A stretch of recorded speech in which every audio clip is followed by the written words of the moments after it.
Welcome. This is the Single African Market, the program that's dedicated to take you along with the journey of the continent to integrate its market from the conference rooms through the boardrooms to living rooms and marketplaces and all of that. We bring you every activity that concerns with this particular journey, and that's why we have been everywhere. And in the coming days and weeks or so, we'll be getting into the fishing sport, talking to the fisher folks and talking to mechanics and everybody who will make this dream of the continent integrating its market a reality to you. We're in the month of November, and very, very good. In the month of November 15th to 21st of November, Africa is transforming, and everyone on the continent who has interest in doing business on this continent of Africa is gathering in South Africa, KwaZulu-Natal province, in Durban, South Africa to be specific. Everybody is going to be there. The AfCFTA secretariat is urging all and sundry on the continent of Africa to be there. Learn more about the AfCFTA, share your business ideas, interact with business partners across the entire continent. That's what the AfCFTA is urging all of you.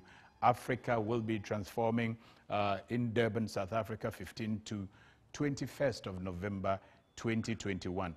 I'll be sitting down with the Secretary General of the AfCFTA Secretariat in a short while to bring you a lot more details when it comes to that upcoming event.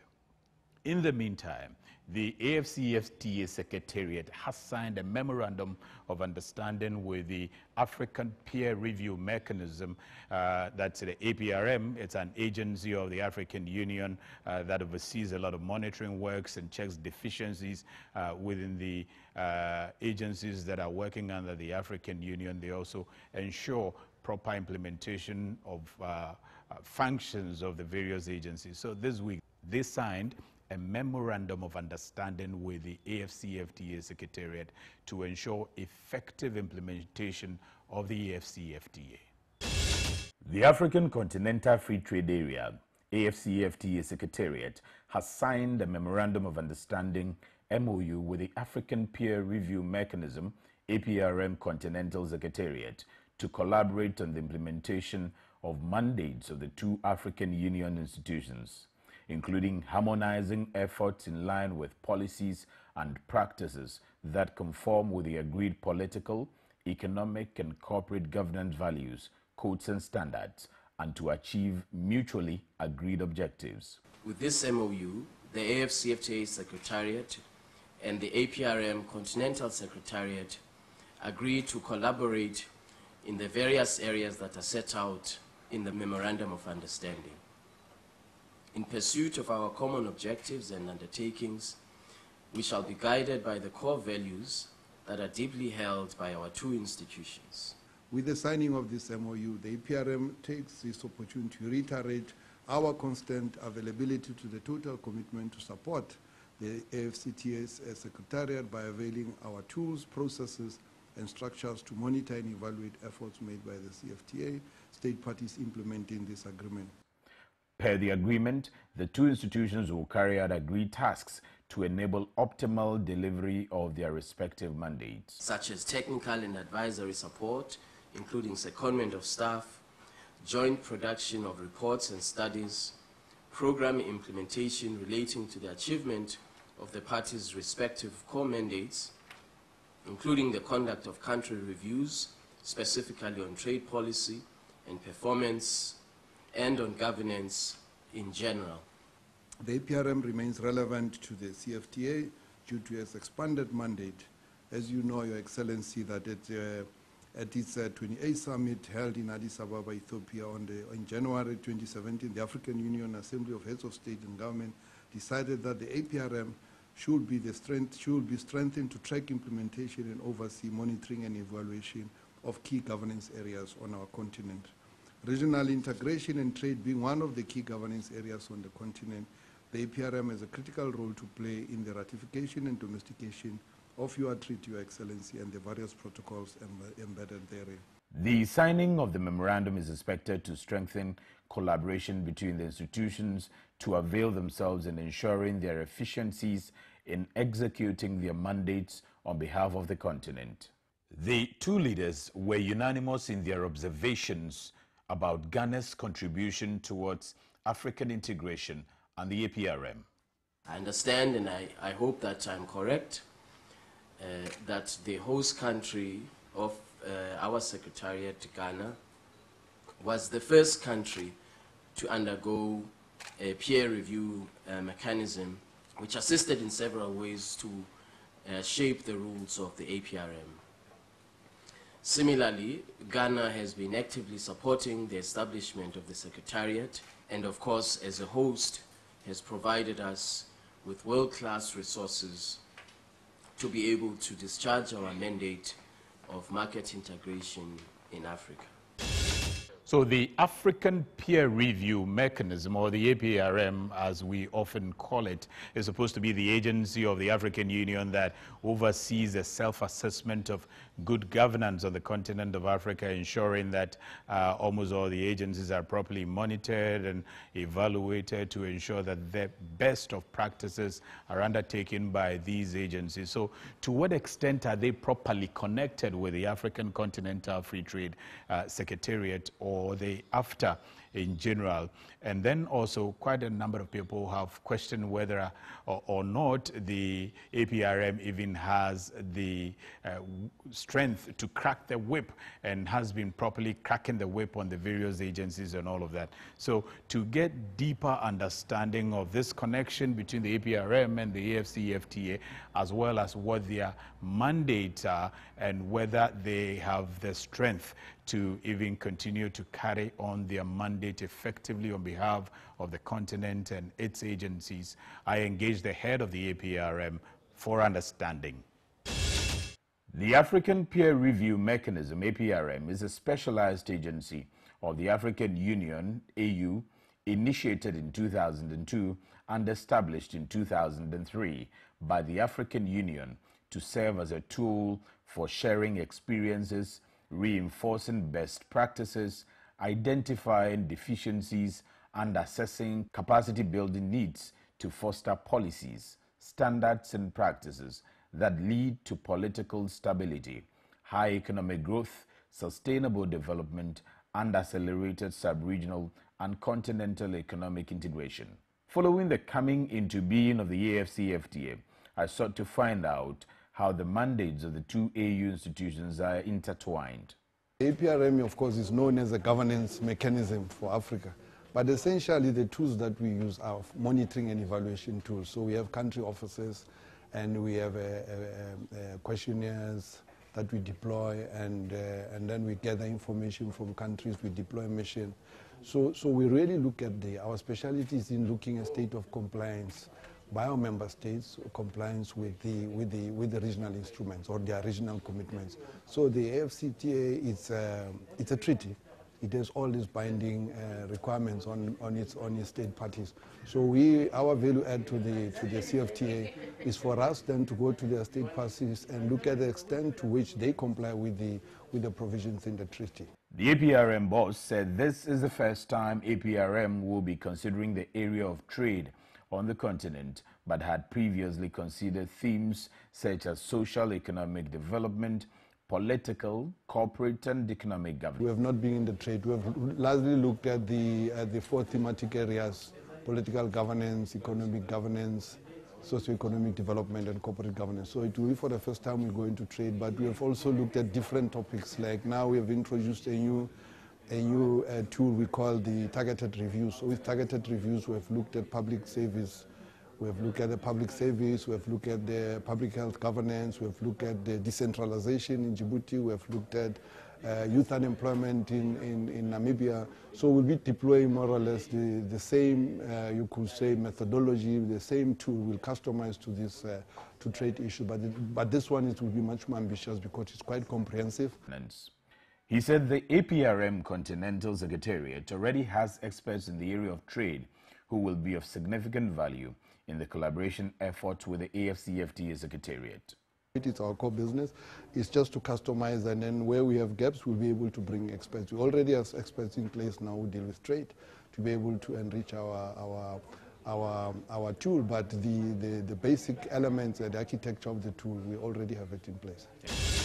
So now you know the African Peer Review Mechanism, or the APRM, and what they do and their mandates and all of that. So you also gotten the connection between the APRM and the AfCFTA, and from now that the Memorandum of Understanding has been signed between the two agencies, that's the APRM as well as the AfCFTA Secretariat. The two will connect properly, and the AfCFTA Secretariat's activities will be properly assessed by the APRM and supported as well, monitored and all of that, and work together to ensure that the vision of the continent will come to fruition. And that's why we continue to urge you to tag along this platform and trust where we are taking you, because from the conference room to the boardrooms, also to the marketplaces, to exhibition centers, to trade fairs, we bring you every move that is being made to ensure that this whole vision of the continent to create one market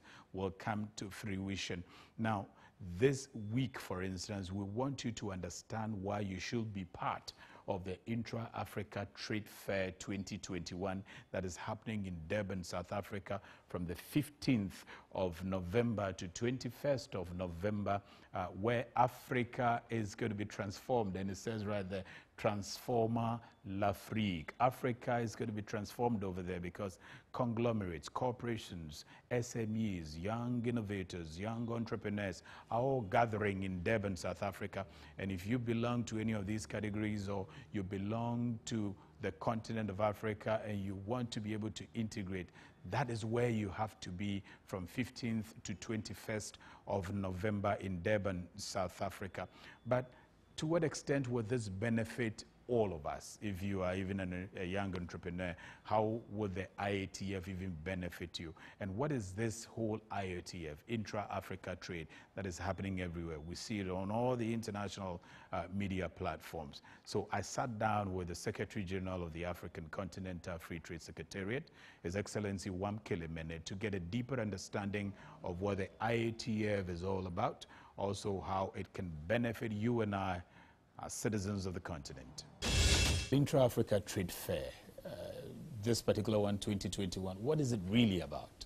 The Intra-Africa Trade Fair is about bringing together exhibitors, producers of goods, manufacturers of goods, providers of services, bring them together to explore new market opportunities and trade opportunities throughout the African continent. The first one was in Cairo in 2018, in December, and it was convened by AfriximBank and the government of Egypt. Okay. It was a successful event, first of its kind, concluded trade transactions of 35 billion United States dollars, and so was very successful. For this year's Intra-Africa Trade Fair, IATF, we hope that we will exceed that amount with the existence now of the AfCFTA agreement, as well as the operationalization of this agreement to open new markets. So we want to match exhibitors, producers of goods, manufacturers of goods, providers of services. We want to match them with new AfCFTA market opportunities in this year's trade fair in Durban 2021.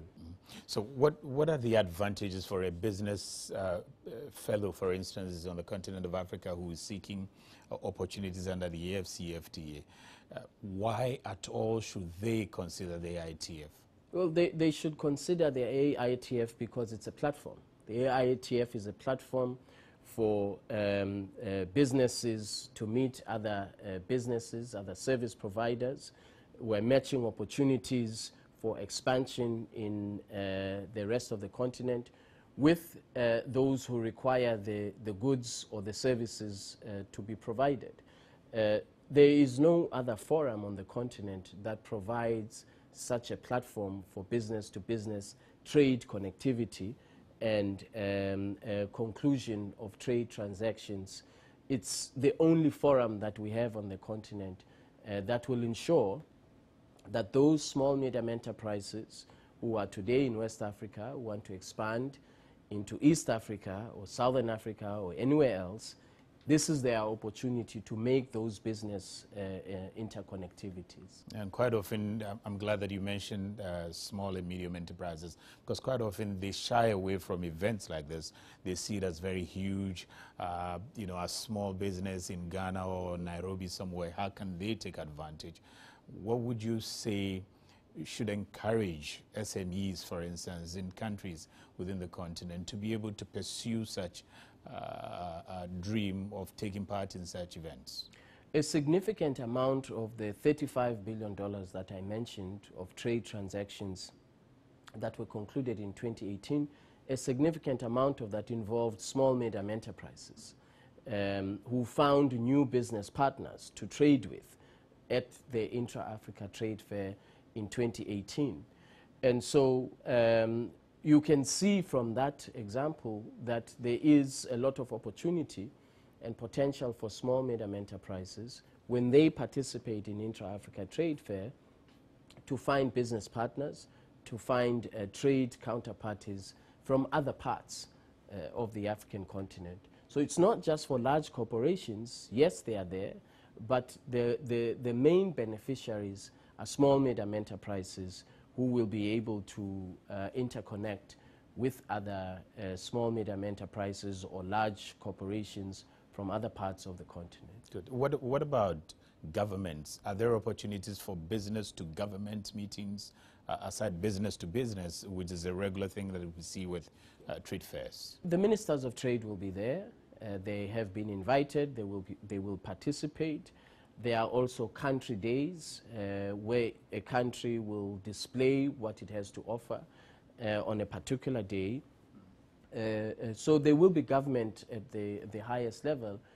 But what I would say is that the objective is not for business to interact with government. It is for business to use the AfCFTA to make business and trade transactions with other businesses. That's the primary objective of the forum. The AfCFTA is not for governments. It is an agreement for small, medium enterprises, for the private sector. And so that's why it's important that the private sector should be at the forefront of taking advantage of the IATF. But of course, government ministers will be there. Senior trade officials will also be there in attendance. Will there be an opportunity to also grasp understanding of the AfCFTA? Is the AfCFTA secretariat going to take advantage to also educate folks on what the vision is all about? Yes, our stall, the AfCFTA secretariat stall, will provide all the information that is required to the private sector for them to better understand what are the opportunities, what are the risks, how do you access a new market. We will present that information to those who come to our stall, rather. There will also be panel discussions.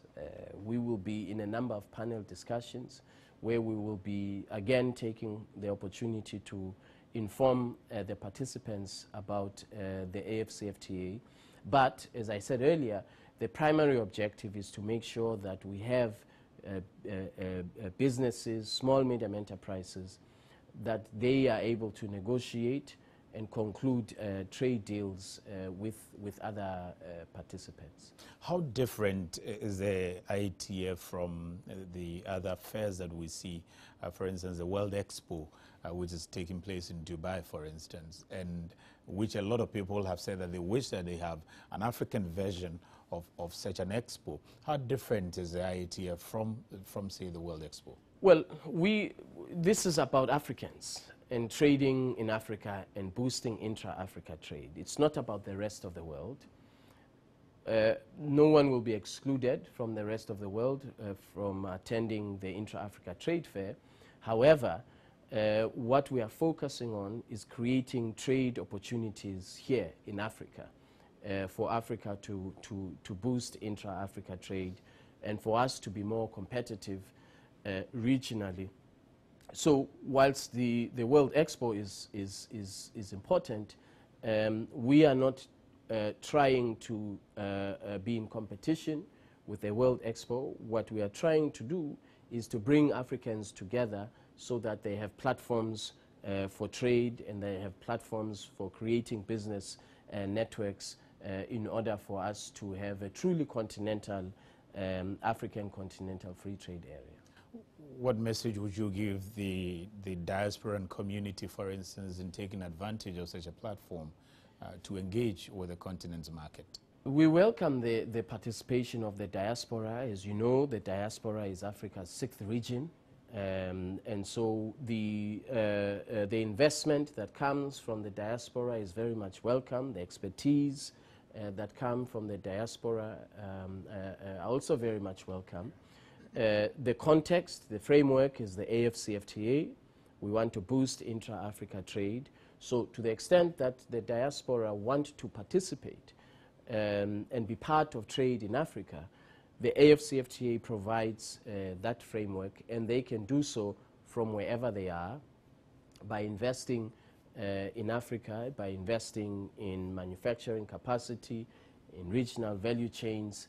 That's what the AfCFTA is providing to them. A lot of people expect that to see the beginning of the AfCFTA is to see how easy it will be for folks to even assess South Africa, for instance. How easy will it be for Ghanaian businesses, a young innovator in Ghana, to assess entry, visa entry, all the requirements to have access to this particular fair happening in South Africa? We are working with the South African authorities. They have assured us that all is being done to facilitate access, to facilitate the issuance of visas for Africans from all over the continent to be able to attend the trade fair. They have given us assurances that they will do all that they can to facilitate timely issuance of visas. We do understand, of course, that each country has its own visa requirements. But as you know, ultimately the AfCFTA is about free movement of persons. And I am very much in favor of free movement of persons throughout the African continent. I hope that one day we will get there, where you will be able to travel from one country in Africa to the other country in Africa without a requirement of advanced issued visa. But we are not there yet. We have security problems across the continent. And so governments are moving much slower to provide visa-free entry to other Africans.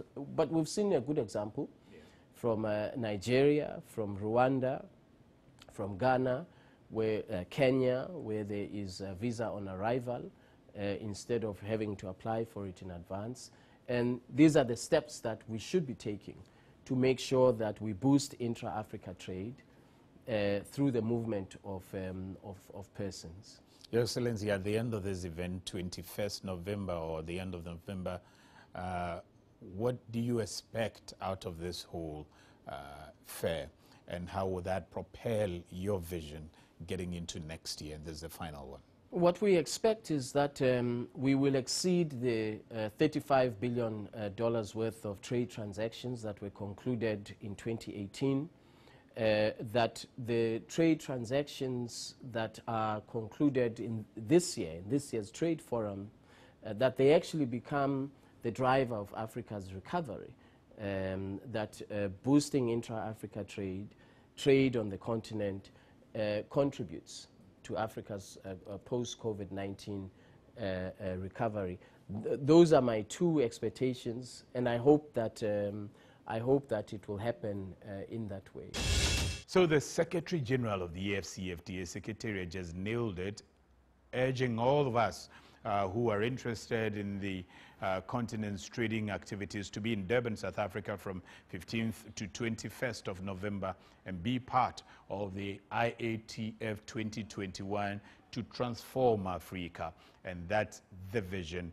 And that's why we're going to continue to urge you to follow the platform and get every message as far as this journey is concerned. The entire AfCFTA Secretariat is also urging every citizen of our continent to be part of this. So as we're encouraging businesses, traders, entrepreneurs to take part in the upcoming Intra-African Trade Fair 2021 that's happening in Durban, South Africa from 15th to 21st of November this year, 2021, we are placing our focus lenses on an entrepreneur this week who is adding value to sheanut. She's creating natural hair products out of sheanut. She's created a very beautiful shea butter that in a package that she believes can sell anywhere on the continent of Africa. You can find it on any shelf at any mart or supermarket on the continent of Africa. And I'm sure that if you find the products, that is Nunya's product, in Intra-Africa Trade Fair, for instance, you shouldn't be surprised, because she believes, and I'm sure you'd see that as well, that a package is solid, ready to fit in any market and compete. Welcome to Afro King Salon, where we have a Nunya Naturals range of products, natural hair products. I developed a personal condition called alopecia, so I stopped using harsh chemicals and zoomed into naturals. We started with formulation of just oils. It worked for me. I started giving it to friends, and then everybody started embracing it. We added more range, that is the shampoo, conditioner, our hair food, and then we also have for children and the men. And it is now the order of the day. We are health conscious now, and everybody is going natural. We want to extend our tentacles to countries, especially in Africa, and then go outside the borders. Our shampoos are honey-based. It retains as much as moisture for our kinky type. So that is what we have in our shampoos. And these are also for locks. I have locks, and it's been embraced because it's convenient.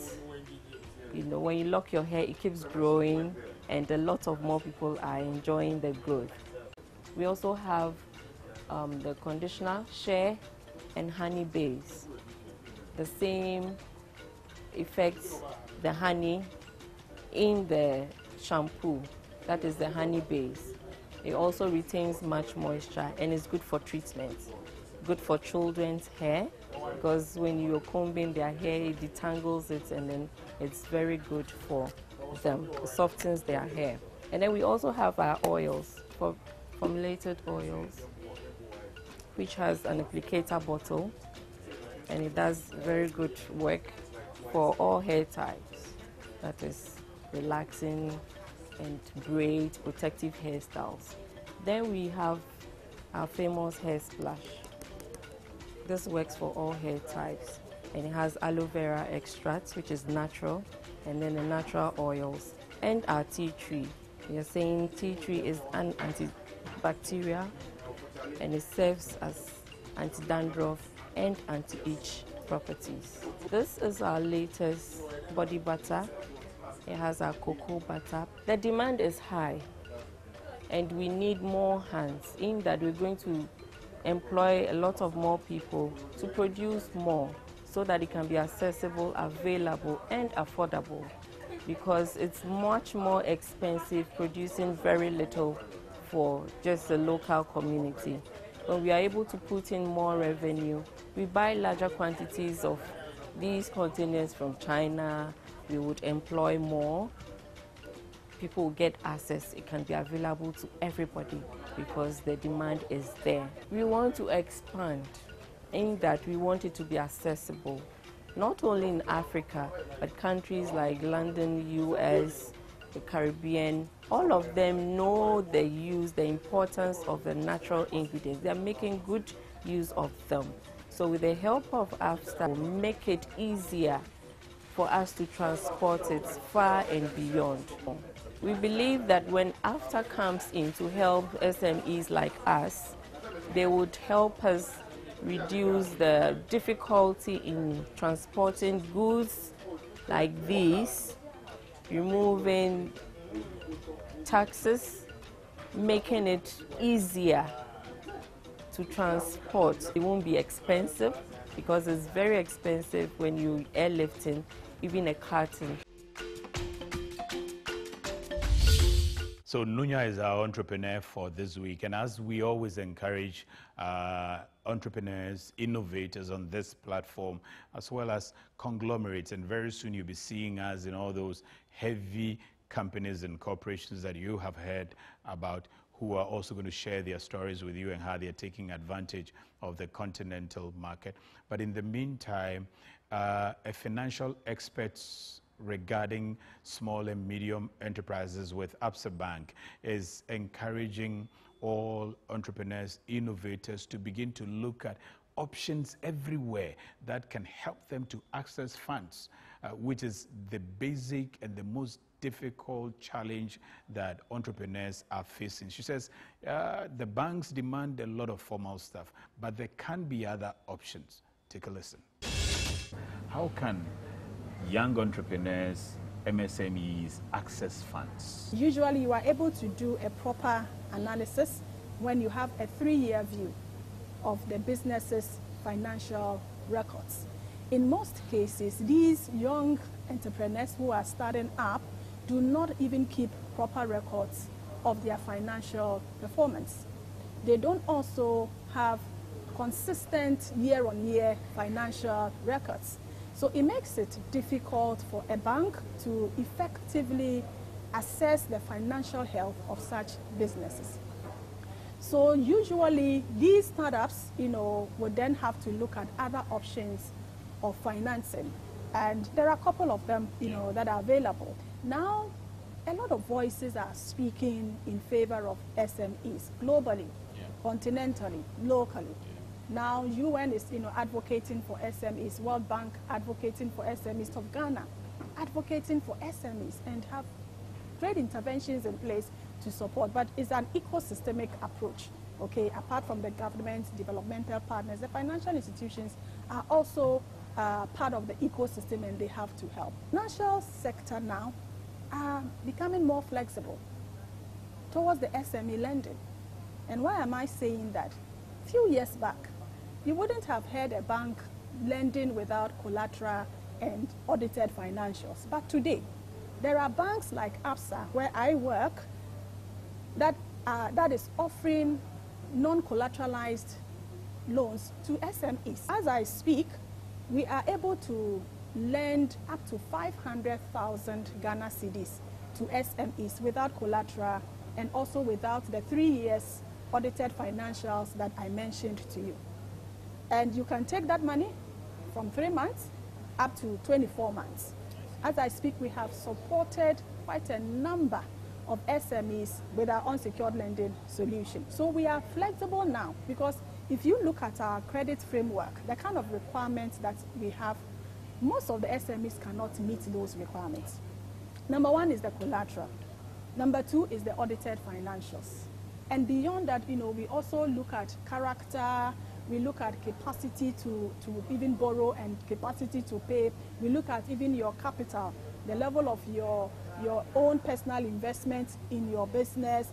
We also look at your understanding of your own business. Most of these SMEs, sometimes they hear that somebody is running a business, and then they also jump into that without necessarily having the expertise to run it. But for those that have been able to do that for 3 years, why not? I would say that we are much flexible and much relaxed now than some years. Exactly, it used to be. It can be better, definitely. It can be better. And what I'm seeing is that now some of the banks are partnering with development partners.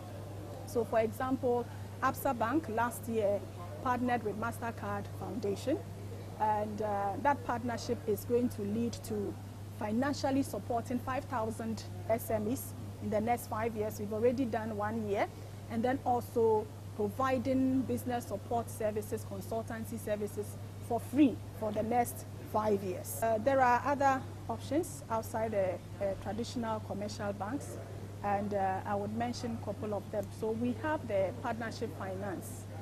Okay, gone are the days when if you want to set up a business, you want to go alone, you want to go solo. But we are in a world of collaboration and strategic partnership. Recently, I started my consultancy business. I chose the partnership finance option. So I got myself, connected with some other interested parties, and we formed partnership, and we are doing well. There is also the angel investment. We have some well-to-do individuals who are willing to invest in startups. They are very passionate about startups. They are also business-oriented, but they can embrace some level of risk. So they come in, they assess your business viability, and if they see that potential, they can invest in that business. We also have the crowdfunding, where a group of people come together, and then you can, be part of it, and then they collectively, gather funds, and then you can borrow from that. We also have the non-bank finance institutions. I'm smiling because they are everywhere, okay, but they are also very useful. There is also the family and friends. Yes, if your family believes in your potential, they believe in your idea, they believe in what you've started. And then there is also the grant component, the grant option. There are now development organizations that are providing grants. So these options are available, but you need to seek, and you will find. If you don't seek for these things, you never get to know, you never find, and you can't take advantage of these opportunities that are available. And as always, we have been bringing you news and events that are taking place all across the continent of Africa, and even sometimes beyond, that have effect on this whole vision of the continent of Africa to integrate its market. Some are next on your screens. The African Innovation and Entrepreneurship Center, AIEC, Annual African Entrepreneurs Conference will take place from 23rd to 30th of November 2021, in person and online or virtual this year. The 8th edition of the event is set to revolutionize the business landscape of Africa. Join Africa's largest trade and investment fair in South Africa. Intra-African Trade Fair gives you access to more than 1,100 exhibitors and 10,000 visitors and buyers, and more than 5,000 conference delegates. More than 55 countries participate in trade and investment deals worth $40 billion as business and government come together to explore business and networking opportunities at the international exhibition. Brought to you by the African Export-Import Bank and their premium partners, the IATF 2021, Transforming Africa. According to President Uhuru Kenyatta of Kenya, a neighboring country to Ethiopia, the lack of dialogue amongst Ethiopians has been particularly disturbing as new efforts to calm Ethiopia's escalating war are unfolding. Ethiopia's war that has killed thousands of people and displaced millions since November 2020 threatens to engulf the capital, Addis Ababa. Rival Tigray forces seized key cities in recent days and linked up with another armed group, leading the government of Africa's second most populous country to declare a national state of emergency. On 10th April 2019, the chairperson of the African Union Commission received the instruments of ratification of the African Continental Free Trade Agreement, AfCFTA, from the Federal Republic of Ethiopia. Ethiopia then became the 19th country to have deposited instruments of ratification. Ethiopia, which is considered as the diplomatic and political capital of Africa, hosting the African Union Commission, is believed to have taken a number of concrete steps, such as the issuance of visas on arrival for citizens from African Union member states, as a demonstration of the country's commitment towards the free movement of people protocol as an integral component of the AfCFTA. Ethiopia is also praised for its key contribution and leadership demonstrated in promoting the single African air transport market. So the weather report for all cities in the continent of Africa are coming up next, together with the flight schedules from the commercial capital of Africa, that's Accra, to the rest of the African cities. So if you have to catch a flight to Addis Ababa in Ethiopia, for instance, or from Accra to Durban, South Africa, all are coming up next on your screens, together with the forex rate of African market, as well as the AfCFTA party status.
That's all for this edition of the Single African Market, and I believe that you are preparing to join the rest of the team all the way in Durban, South Africa for the IATF. Next week, we'll be sharing a lot of stories with you, which will, I'm sure, ginger you or motivate you to be part of that particular trade fair happening in Durban, South Africa from 15th to 21st November. Tag along this platform, know everything that you need to know about the vision of the continent of Africa to integrate its market. Thanks for watching. See you same time next week. In the name of great Africa, is the fight and conquer now.